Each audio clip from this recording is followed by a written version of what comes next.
My name is Mara Ellison. I'm 36 years old, and the night my boyfriend pulled away from my touch and told me he had too much self-respect to let me kiss him, something in me didn't just crack. It went quiet. People think big breakups come with screaming, plates smashing, cops at the door. Sometimes they don't. Sometimes they start with the soft click of a bedroom door and a sentence that burns its way into your spine and lives there. From the outside, my life looked boring in that she's got it together way. I managed supply chain logistics for a freight company, spreadsheets, truck routes, delivery windows. I'm the person people call when a shipment is stuck in Cleveland and a client in Atlanta is already typing an angry email. It's not glamorous, but it pays for a 4-bedroom in the Chicago suburbs, a little cabin in Wisconsin, a decent car, and a savings account that doesn't make me sweat at night. I'm not rich, but I'm stable. Stable used to be my favorite word. Jason and I met at a supply chain conference in Dallas, the kind with beige carpeting, fluorescent lights, and keynote speakers who think synergy is still a personality trait. He was working in event planning back then. I was there for a panel on freight optimization that could make a grown adult cry. We bonded over terrible hotel coffee and worse presentation slides. He made me laugh. I made him think. 18 months later, we bought a house together. Not married, but basically married, as everyone liked to say. We signed the mortgage, we merged furniture, we had a shared drawer for takeout menus and warranty cards. Same difference.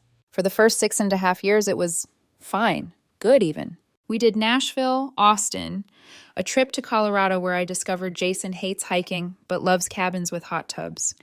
He had his friends, I had mine.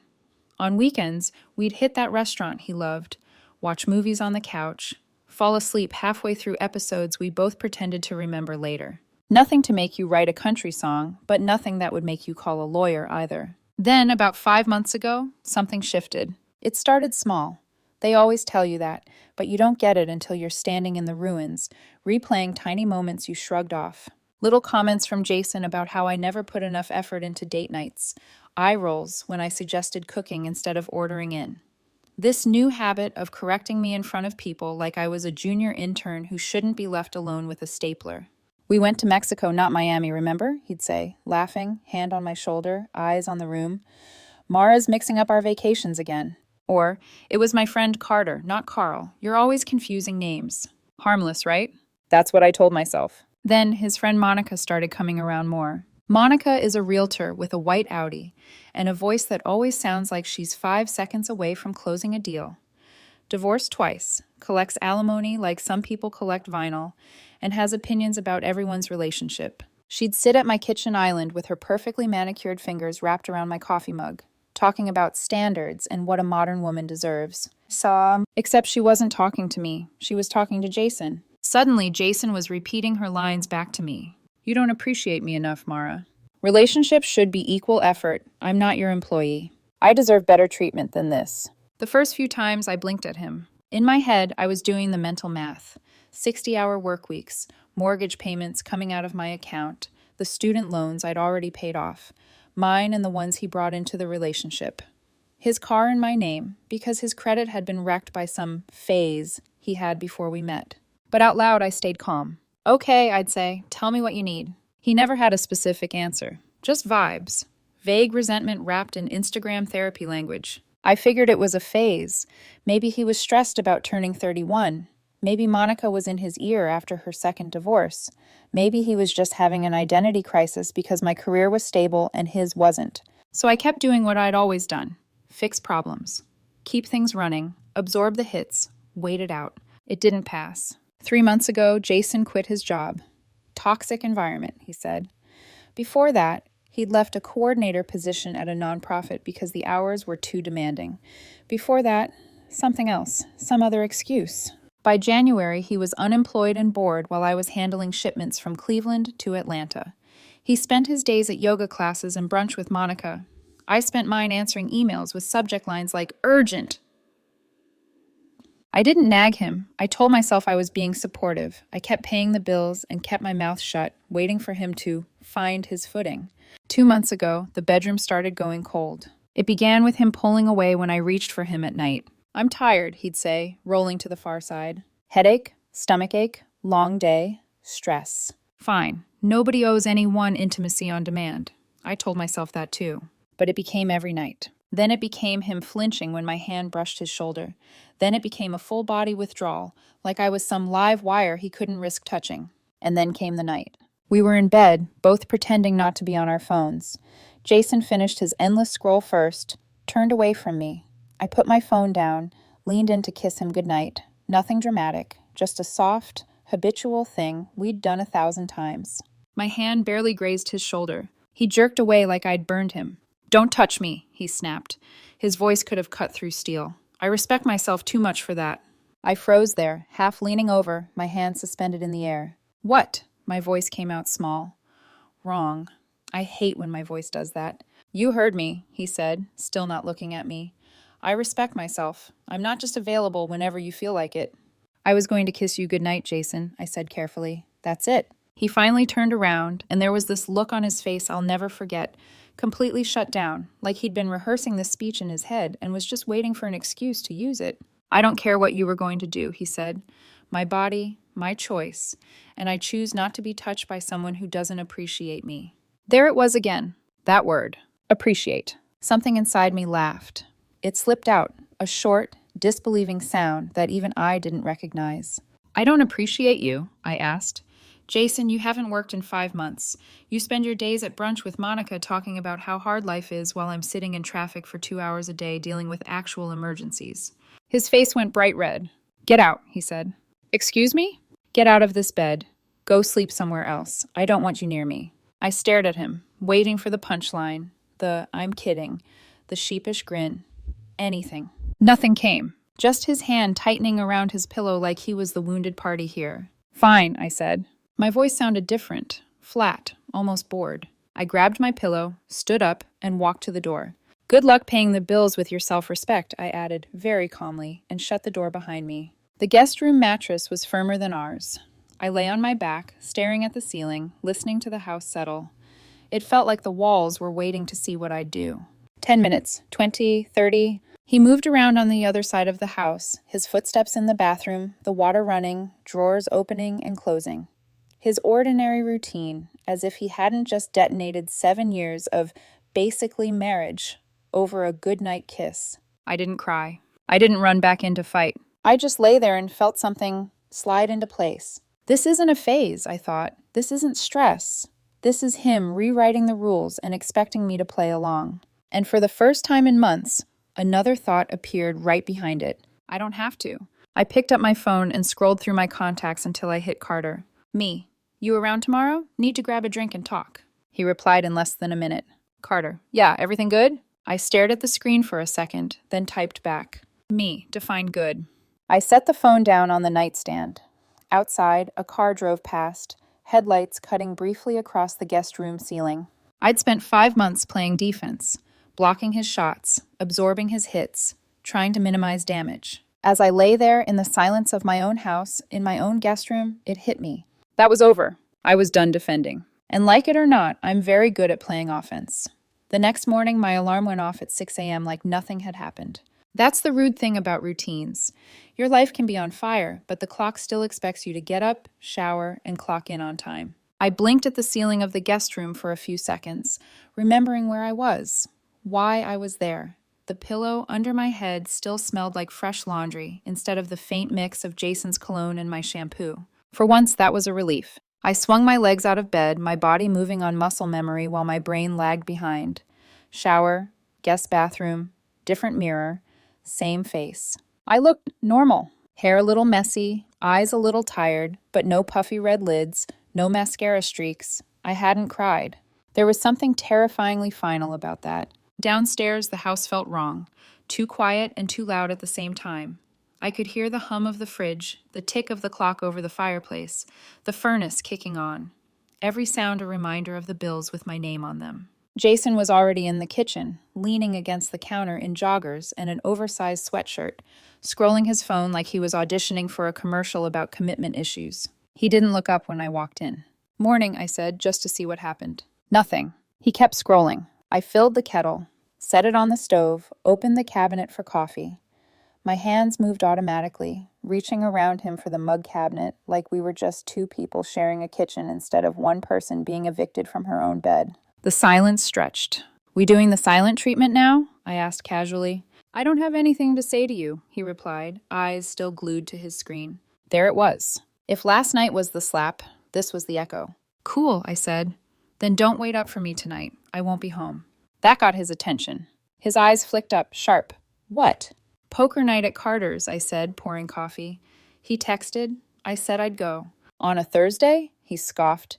"You can't just make plans without telling me, Mara. That's not how this works." I turned then, leaning my hip against the counter, mug warm in my hand. "Jason," I said, "you kicked me out of our bed last night because I tried to kiss you. You told me you respect yourself too much to be touched by me. So I'm giving you distance. Be grateful." His jaw flexed, and for a moment I saw it.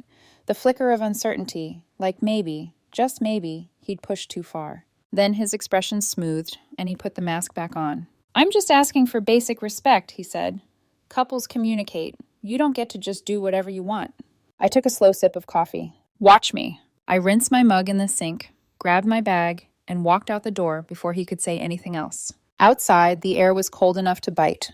Our neighbor Barb was already in her front yard in a fleece robe and fuzzy slippers, pretending to check her plants while very obviously surveilling the neighborhood like it was her personal soap opera. "Morning, Mara," she called, eyes narrowing as she clocked the guest room pillow I'd forgotten I was still holding on top of my work tote. "You're up early. Everything okay with you and Jason?" Barb had lived on our street since the dinosaurs probably roamed the area. She knew who was divorcing, who was cheating, who got a DUI, and who bought a new grill before their spouse noticed the receipt. "Everything's fine," I lied. She gave me a look that said she didn't believe me for a second. "Well," she said, "if you two ever need anything, I'm right here." I smiled politely. "Thanks, Barb." As I drove to work, the quiet pressed in. No podcast, no music, just the hum of the engine and the noise in my head. Last night had felt like a turning point. This morning felt like the hangover. By the time I got to the office, I had my face on, not makeup, armor. Neutral expression, professional smile, voice one notch warmer than my actual mood. Chaos hit the second I sat down. 3 shipments delayed in Ohio. 1 client in Atlanta threatening to walk. My assistant manager calling in sick. A scheduling error that meant 2 trucks were about to show up at the same loading dock with conflicting time windows. For 6 hours, I lived in spreadsheets and phone calls, my brain switching tracks, rerouting, solving. I wasn't Mara, the woman sleeping in her guest room because her boyfriend suddenly discovered self-respect. I was Mara, the problem solver, the one who could stabilize a supply chain before lunch. I didn't think about Jason again until my phone buzzed around noon. "Carter, you good for tonight, or was that text last night an SOS?" A small, humorless smile tugged at my mouth. "Me, both." He sent back a laughing emoji. "Carter, bring cash. I'm taking all your money tonight." For the first time in 24 hours, my chest loosened a little. By 6, I was standing in the elevator of Carter's downtown building, watching the numbers glow one by one. His condo was on a high floor, all glass and city views and furniture that said, "Single guy with decent taste." The door swung open before I could knock twice. "Mara," Carter said, grinning.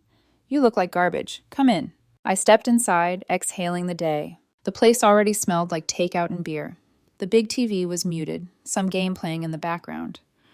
The poker table was set up near the windows, stacks of chips neatly arranged. Owen was there, shuffling cards like a machine. He worked in IT security, the kind of job where he knew too much about how the world really worked and talked about none of it. Deadpan, quiet, lethal with one-liners. "Evening," he said with a small nod. Brendan came out of the kitchen holding 2 bottles of beer, already mid-story about a client who tried to pay for a medical equipment order in cash. "I mean, who carries that much cash around?" he was saying. Then he spotted me. "Mara, tell Carter to stop judging my life choices." "I haven't even started," Carter said. He took my coat, tossed it over the back of a chair, and jerked his head toward the table. "You want in, or you want to vent first?" he asked. "Both," I said, "but dealing with my bank account sounds more fun than dealing with my feelings, so cards, please." Brendan whistled. "That bad, huh? You have no idea." We settled into the ritual. Chips clacked, cards slid. The city spread out behind us in squares of light. For a little while, it almost felt like any other Thursday. We were halfway through the second hand when there was a knock on the door. All three guys glanced at me. Carter frowned. Expecting anyone? I shook my head. He got up, opened the door, and I heard it before I saw them. We were in the neighborhood, came the sugary voice. I closed my eyes. Jason and Monica. Of course. They walked in like they owned the place. Jason in a fitted jacket and designer sneakers I'd probably paid for. Monica in a cream blazer and heels that had never seen a sidewalk crack in their lives. Hope you guys don't mind, Jason said, looking around like he was checking out a venue. We thought we'd drop by. You always talk about poker night. Carter glanced at me. My face must have said everything because he hesitated for half a second. Carter's too polite to physically throw people out, but even he wasn't thrilled about the uninvited guests. Sure, he said finally, forced casual. Grab a seat. Monica beelined for the couch behind the poker table, her eyes already roaming over Carter's condo, mentally estimating the square footage and property value. Jason didn't sit. He hovered behind my chair. The hand continued, but the whole table went tense. Even Brendan, who could talk his way through a house fire, had gone quiet. 10 minutes in, Monica started talking. So, Mara, she said, voice light, Jason says you've been really stressed at work. You should take more time for yourself, girl. Life's too short to be chained to a desk. I didn't look up from my cards. I manage a freight network, I said. If I take time for myself at the wrong moment, hospitals don't get supplies. Monica laughed. Everything sounds so dramatic with you. It's just work. Maybe, I said, placing a bet, but it's what pays the mortgage, and the car insurance, and the utilities, and... Mara, Jason cut in, chuckling like this was all a bit. Relax, we're just joking. I felt the old habit kick in, the instinct to smooth things over, laugh it off, not make a scene. I ignored it. The next hand started. Chips clinked. Owen dealt, precise and silent. 5 cards in, Jason tried again. You're probably going to lose all your money tonight, he said loudly, making sure everyone could hear. You're not exactly known for strategy. The table went still. I felt all 3 men glance at me again, waiting. Without looking up, Owen said calmly, actually, Mara's win rate is higher than everyone's here except Carter's. Jason blinked. What? We keep stats, Owen added, flipping another card. She's up about $4,000 over the last 2 years. Brendan groaned. Why do you have to bring that up, man? I was having fun forgetting I suck at this. It's just data, Owen said. Monica gave a brittle laugh. Well, money isn't everything. In poker it is, Owen replied. Silence stretched, thick and awkward. Something in me shifted. I looked at my hand. It was decent. I could have played it, tried to win the pot, pretended everything was normal. Instead, I set my cards down. I'm out, I said. Carter frowned. You folding already? From the game? Jason asked, confused. Or from this. I pushed my chair back and stood up. I don't play where I'm not respected. Jason's face went slack. Mara, come on, he said, voice jarringly whiny. You're being dramatic. I picked up my jacket, slung it over my arm. Enjoy the game, guys, I said to the table. Carter, I'll transfer you for the buy-in. Mara, Carter started. It's fine, I said, seriously. I walked toward the door. Jason followed. So you're just going to leave? That's your move? You embarrassed me in front of my friends. I turned then, slowly. Your friends? I repeated. These are my friends too, Jason. I've known them as long as you have. He faltered. I opened the door, felt the cool hallway air against my face. I'm not embarrassing you, I said quietly. You handled that part all on your own. Then I stepped out and closed the door behind me. The click echoed. In the elevator, I stared at my reflection in the mirrored panel. My cheeks were a little flushed, my eyes bright, but I didn't look broken. I looked awake. On the drive home, the city lights blurred past my windshield. Jason's name lit up my phone twice. I let it ring. He wanted respect as a weapon. I was starting to remember it could also be a boundary. When I pulled into the driveway that night, Jason's car was already there, lights on in the living room. His silhouette moved past the window once, twice, pacing.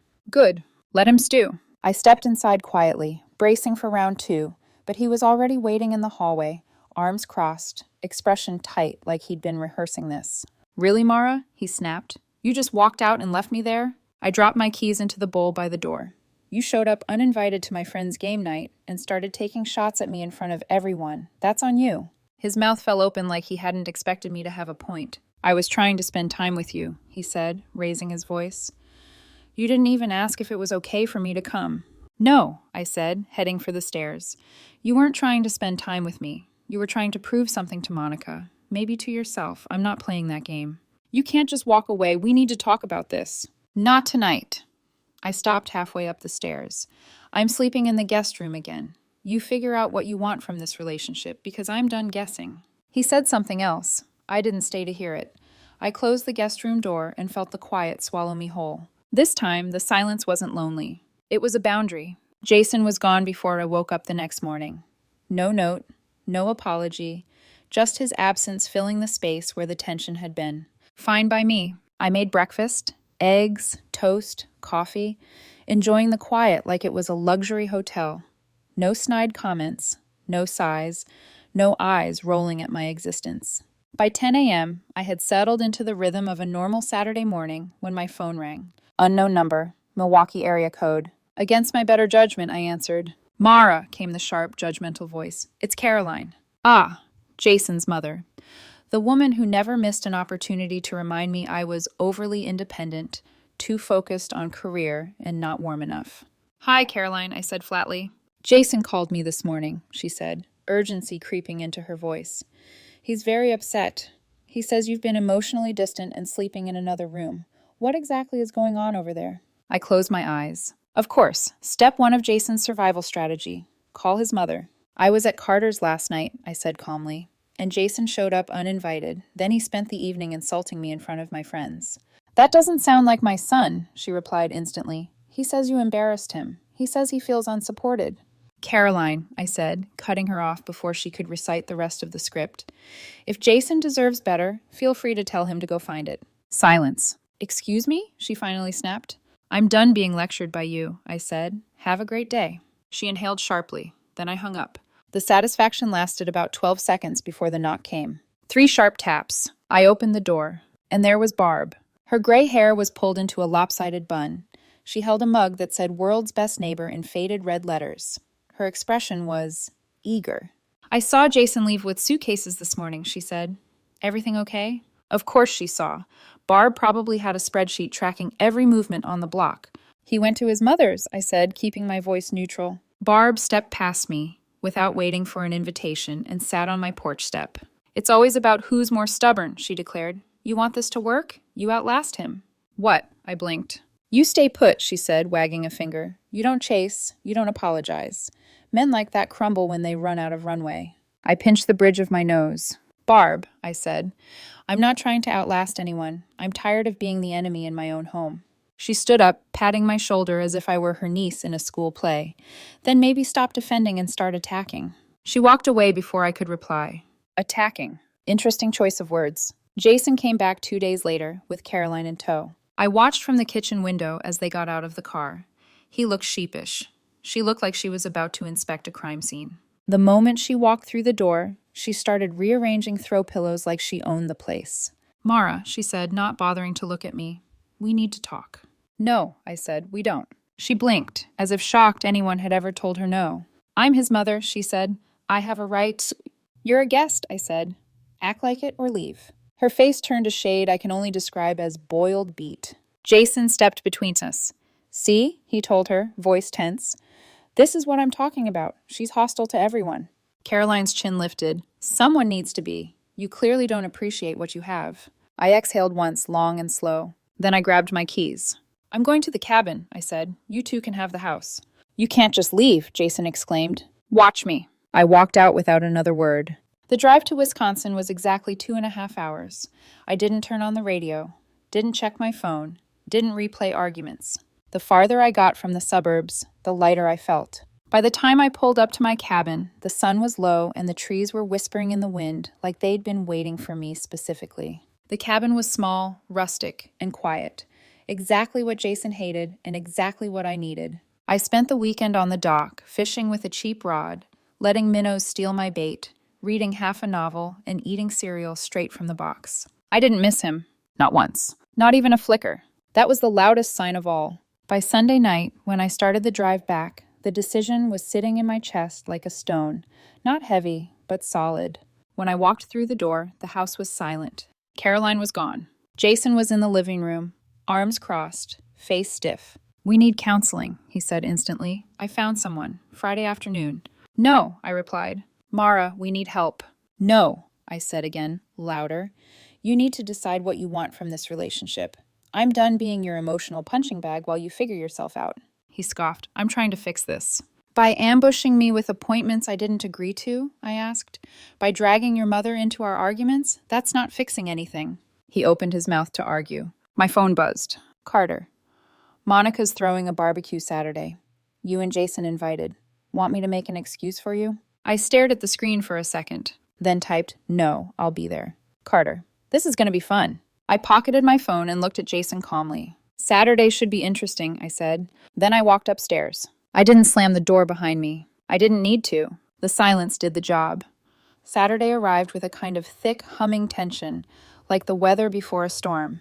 I spent the morning cleaning the kitchen, not because it needed cleaning, but because scrubbing countertops felt easier than scrubbing Jason out of my life. We didn't drive together. I left 10 minutes before him, and I didn't bother to pretend that wasn't intentional. Monica's house was only 20 minutes away, tucked in a neighborhood where every lawn looked like it had been groomed by a team of professionals, and every driveway had at least one luxury SUV parked at a perfect 45-degree angle.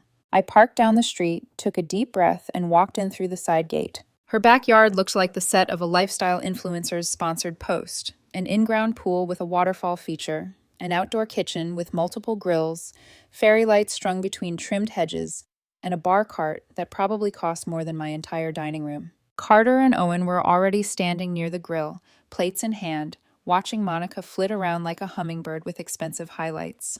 Carter spotted me first. You came, he said, eyebrows raised. Told you I would. Owen nodded. Brace yourself, she's in rare form. Before I could ask what that meant, Brendan approached with a plate piled high with burgers. Your boyfriend's giving you the death stare from over there, he muttered, jerking his chin toward a cluster of patio chairs. I glanced over. Jason sat between Monica and his mother, Caroline. All three of them turned to look at me at the same time. It would have been funny if it hadn't been so exhausting.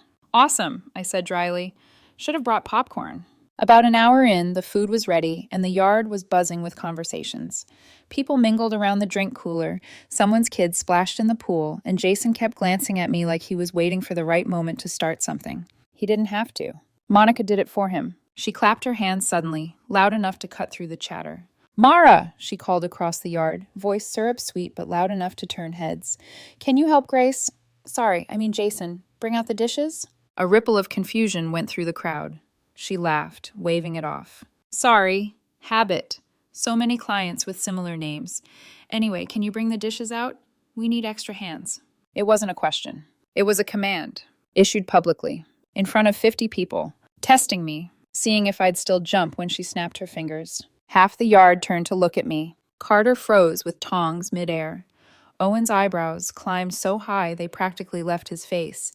Brendan mouthed, "Oh no." Monica stood there, expectant, smiling like she'd already won. Jason watched me closely. Caroline watched me like she was timing my reaction with a stopwatch. I felt something inside me click into place. I set my drink down and said loud enough for everyone within 20 feet to hear, "No thanks, I'm good." Silence. Monica blinked. "Excuse me?" "You've got 2 legs and 2 arms," I said, my voice smooth and casual. "Pretty sure you can handle dishes without me." A woman on the opposite side of the yard choked on her lemonade. Jason stood abruptly, face flushing. "Mara, don't be rude." "No," I said, turning to him. "Don't issue orders at a party. If you need help, ask like an adult. Don't announce it like I'm staff." Caroline stepped forward, outrage blooming across her face. "You will not speak to these women like that." I handed my drink to Carter without taking my eyes off her. "Actually," I said calmly, "I'll speak however I want. This isn't your house. You're not my mother.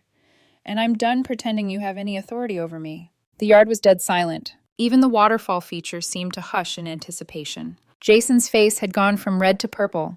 Monica looked like someone had slapped her with a silk glove. Caroline's jaw was clenched so hard I half expected to hear a tooth crack. I adjusted my bag on my shoulder, nodded politely to Carter and Owen, and said, "Have a great party." Then I walked toward the side gate and left. Second party. Second clean exit. A signature move, apparently. I sat alone in a small restaurant 15 minutes away, eating a burger and fries while the muted TV played a baseball game I didn't care about. My phone buzzed every few seconds, Jason calling, then Monica, then Jason again. I ignored all of it. Silence felt good. Salt, grease, cold soda, comfort in its simplest form. a reward for not folding under the pressure of 3 narcissists performing for each other. When I finally drove home around 9 p.m., the house was dark. A note sat on the counter, written in Jason's handwriting. "Staying at Monica's tonight. We need space." I crumpled it and threw it into the trash without slowing down. Space. I'd given him space. I'd given him months of it, and all he did was fill that space with contempt. I stood in the middle of the kitchen for a long minute, absorbing the quiet, feeling it coil around me. Then I pulled out my phone and scrolled to the number Carter had given me months ago. "Just in case," he'd said. "Janet, family property attorney." My thumb hovered for half a second. Then I tapped. The phone rang twice before an assistant answered. "Law Office of Janet Collins. How can we help you?" "I need a consultation," I said. My voice didn't shake. "As soon as possible." "Wednesday at 2 p.m., she replied. "Does that work?" "Yes," I said. "It does." And just like that, the next chapter began. Wednesday arrived heavier than any court date, wedding day, or job interview I'd ever lived through. Not because I doubted myself, but because I didn't. The elevator doors opened on the 17th floor, and the law office spread out in front of me like a shrine to competence, floor-to-ceiling windows overlooking Lake Michigan, shelves of leather-bound legal books, glass partitions, soft lighting that smelled faintly of eucalyptus and printer ink. A receptionist, young, polished, terrifyingly efficient, led me to a conference room. Then Janet Collins walked in. Late 40s, salt and pepper hair in a low bun, gray suit, eyes that missed nothing. She shook my hand firmly. "Mara," she said, "tell me what's happening." I sat down and told her everything. Not the emotional narration, just the facts. The night he pulled away, the ambush at poker night, the mother-in-law infiltration, the barbecue spectacle, the guest room, the financial reality. Janet took notes the entire time, the corners of her mouth occasionally tightening in irritation when Jason's behavior crossed a line. When I finished, she asked, "Does he work?" "No." "Who pays the bills?" "I do." "Whose name is on the house?" "Both, but I paid the down payment and every mortgage payment." Janet nodded like she'd expected that. "What about the cars?" "Both cars were in my name. His too, because of his credit. I'd been the bank for years without even noticing." "Any kids?" she asked. "No." Janet sat back, pen down. "That," she said, "makes this infinitely easier." We reviewed assets. The house, worth around $400,000. Mortgage, down to $260,000. My retirement accounts, funded consistently, savings I built before we met. And my Wisconsin cabin, which I bought 6 years before Jason came into the picture. "That cabin is separate property," Janet confirmed. "It's yours, untouchable." I felt something inside me unclench. We discussed options. Not divorce, since we weren't married, but dissolution of domestic partnership and division of joint assets. The process was still formal, still slow, still expensive. Janet explained it plainly. "He will fight, they always do, but he'll get what the law entitles him to, and nothing more. Our job is to make sure he doesn't take advantage of your decent income and sense of guilt." I nodded. "And if he throws a fit?" I asked. "Then he can enjoy paying his legal bills," she said calmly. "You're in a stronger position than he is. Trust me." For the first time in months, someone was not only on my side, they were ready to go to war with me. After the meeting, I sat in my car for several minutes, holding the steering wheel and inhaling slow, steady breaths. Then I opened my banking app. 2 hours later, I'd transferred money into accounts only I could access, updated security questions, printed statements, and started gathering documents Janet needed. That night, I toured an apartment in the city. 12 floors up, floor-to-ceiling windows, clean kitchen, hardwoods, parking included. Quiet. I signed the lease. Move-in date, 2 weeks from Friday. I didn't tell Jason. He would find out when the universe wanted him to. Over the next week, I lived like a secret agent. I moved boxes into my truck early in the morning. I shifted belongings into the guest room. I quietly filled storage units with my books, clothes, equipment. Jason barely noticed. He was always at Monica's or with his mother. Lunch dates, late-night venting sessions, Instagram posts about new beginnings. He left passive-aggressive notes on the counter. "We need to talk. Stop avoiding problems. Counselor says avoidance is toxic. Communication is key." I left cash for shared groceries and went to work. We coexisted like strangers renting the same Airbnb. Friday came. Janet filed the papers. At 2 p.m. she texted me. "Filed. Process server scheduled for Monday morning at 9. I stared at the message. Then I exhaled a breath I felt like I'd been holding for months. That weekend, I made 4 more trips to my storage unit. I moved half my clothes to my new apartment. I left only what I didn't mind losing. By Sunday night, the house didn't feel like mine anymore. And that was good. Monday morning, the process server arrived at 9 a.m. sharp. Janet messaged me a minute later. "He's been served." At 9:01, my phone lit up. Jason calling. I let it ring once before answering. "What the hell is this?" he demanded. "Dissolution papers," I said, voice steady. "I'm done, Jason." You can't be serious," he sputtered. "We can fix this. We just need therapy. We just need to communicate." "You had 5 months," I said. "You used every minute of it to disrespect me." Silence pulsed through the line. Then, "You blindsided me," he said. "This is cruel. Just cruel." "I'm done," I repeated quietly, "and nothing you say is going to change that." He went quiet for a beat. Then the anger came. "You're going to regret this," he snapped. "I'm going to fight. I'll take the house, the cars, everything. You won't get to walk away clean." "You can try," I said, and hung up. He called back instantly. I declined. Then I turned my phone off.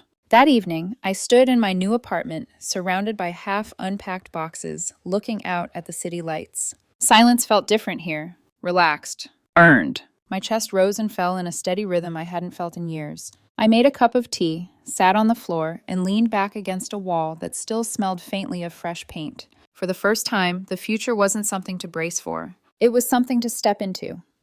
The next week unfolded like watching someone cycle through the 5 stages of grief, but in the wrong order and with extra drama nobody asked for. Day 1, apologize. Jason sent a wall of text long enough to qualify as a novella.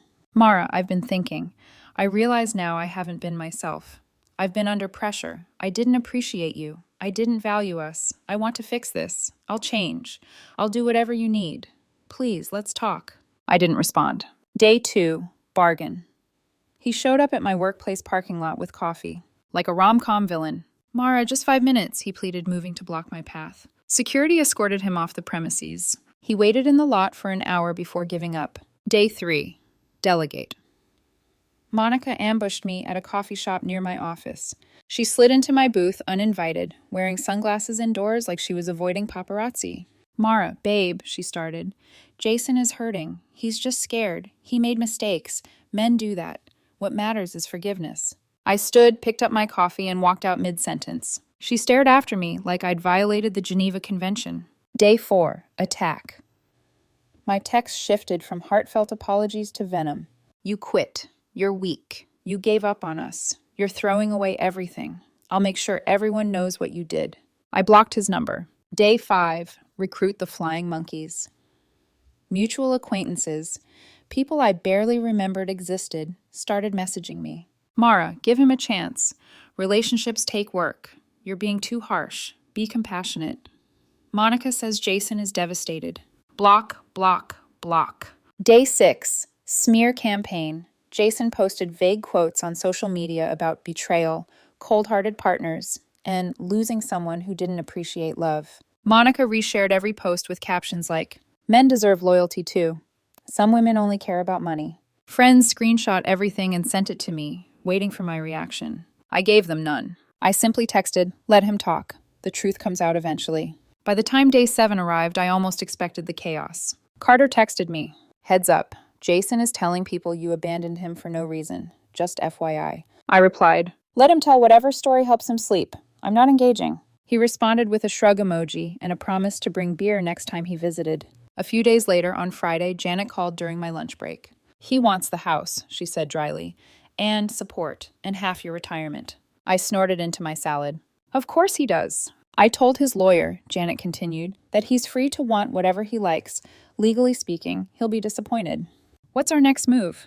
We offer exactly what he's entitled to under Illinois cohabitation laws, half the joint equity and nothing more. No support. You've been covering him financially for too long already. That clicks something into place. "This is going to get uglier, isn't it?" Janet's voice softened just a fraction. "Only if you let him pull you back in. Don't engage. Let me handle the ugliness." "Yes, ma'am," I said, and I meant it. 2 weeks after the barbecue fiasco, Carter invited me to the cabin for a fishing weekend. Owen was coming. Brendan, too, though he bailed last minute because wife number 2 was in a mood. Standard Brendan problem. I loaded the truck, drove north, and felt peace settling into my bones with every mile. The cabin greeted us with the smell of pine, lake water, and safety. We grilled, we joked, we fished. Owen stood on the dock holding up a bass. "That's one," he said. Carter muttered, "Luck, pure luck." "Skill," Owen replied. The bickering was warm, familiar, healing. We were just starting to relax when we heard it, a car crunching up the driveway. We all froze. "No one should be here," Carter said, frowning. The cabin was off-grid, 40 minutes from the nearest town, and the road didn't appear on GPS.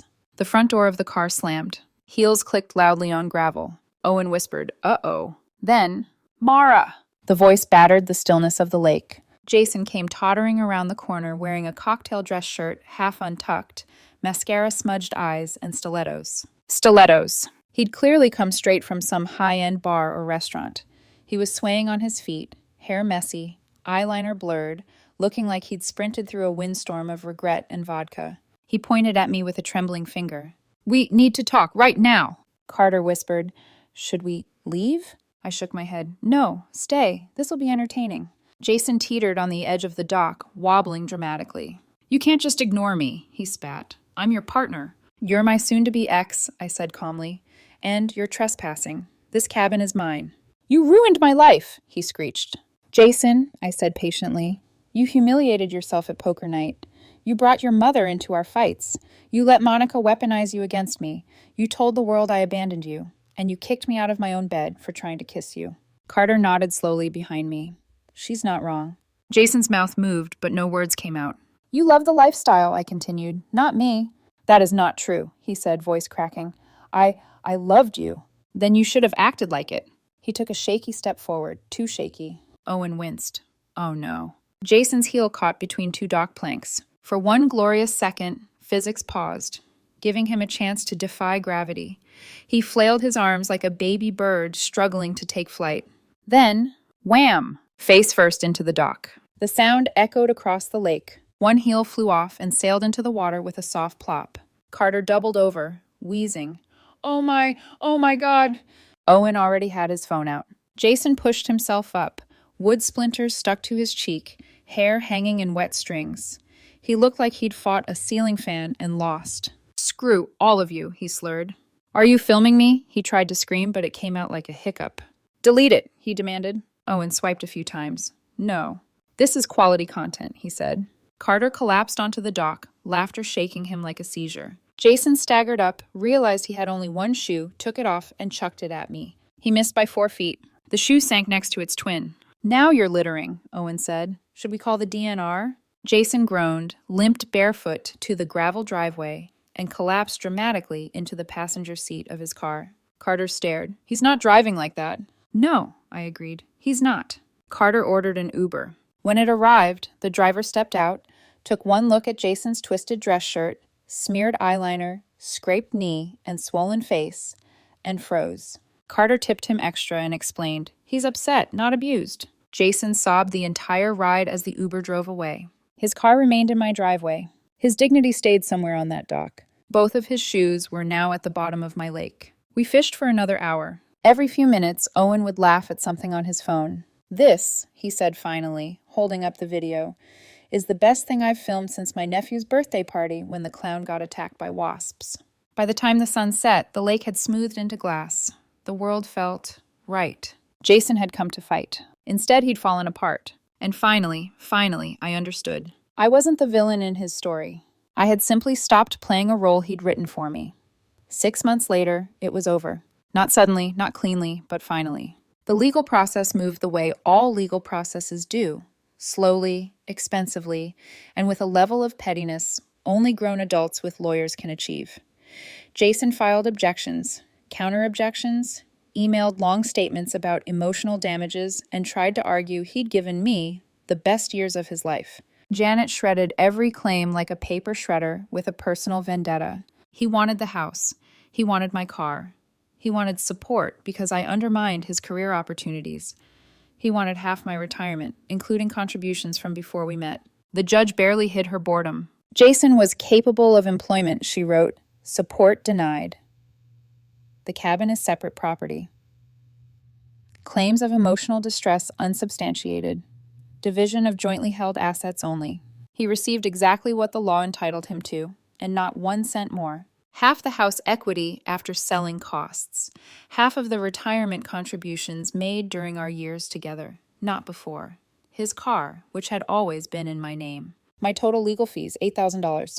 Worth every penny. After the settlement, Jason moved in with Monica permanently. According to Barb, our neighborhood intelligence agency, he had taken a part-time bank job he despised. He looks miserable, she reported over the fence one day. That's not gossip. That's just observation. Good for him, I said, sipping iced tea. Barb nodded sagely. Some people only grow when life smacks them with a shovel.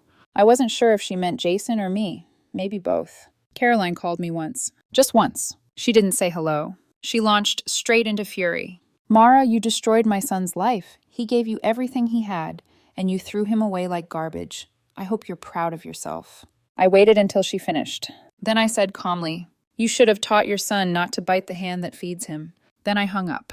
She hasn't called again. Monica posted vague quotes on Instagram for a while, stuff about fake women, cold hearts, and men who deserve softness. One post had a black and white picture of a wilted rose. It got 3 likes. Meanwhile, life took on a new shape. My apartment slowly transformed from stacks of boxes into a home.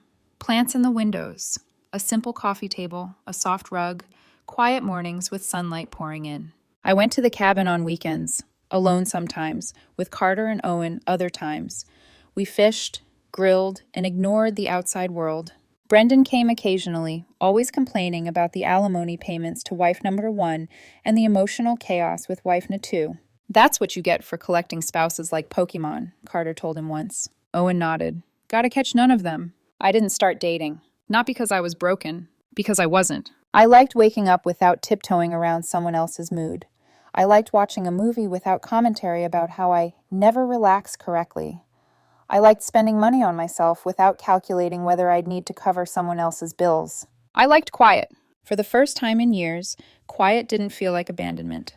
It felt like peace. Sometimes I'd catch myself thinking about the early days, hotel coffee in Dallas, the way Jason used to laugh, the way I used to misinterpret chaos as passion. Then I'd blink, and the thought would pass like fog evaporating under sunlight. People say love makes you blind. They never talk about how leaving makes you see again. One Sunday afternoon, Carter and Owen came by to help assemble a bookshelf in my living room. Brendan arrived late, carrying pizza he'd been forced to buy because, as Carter explained, the alimony complaints cost us emotional labor. They bickered the entire time. Why do you have so many books? Brendan groaned. Normal people have 10. Because I can read, I said. Carter laughed. Dead, that's a fatality. We ordered more food, played cards, watched a game. At one point, Carter looked around my apartment, nodded approvingly, and said, You seem good, Mara. I am, I replied. And I meant it. Later that night, after everyone left, I sat on my balcony, watching the Chicago skyline flicker against the dark. I thought about everything I'd survived, the slow erosion, the public humiliations, the manipulations, the self-respect line that triggered the unraveling. I thought about how easy it is to normalize disrespect when you're tired, hopeful, or invested in the idea that time spent equals progress made. But mostly I thought about this. Self-respect shouldn't be a weapon someone uses to punish you. It should be the boundary you set when someone else tries. I wasn't the villain. I wasn't the quitter. I wasn't the problem. I was the one who stopped saying, maybe it'll get better, and finally said, enough. Life was quiet now, and for the first time in 7 years, quiet felt like freedom.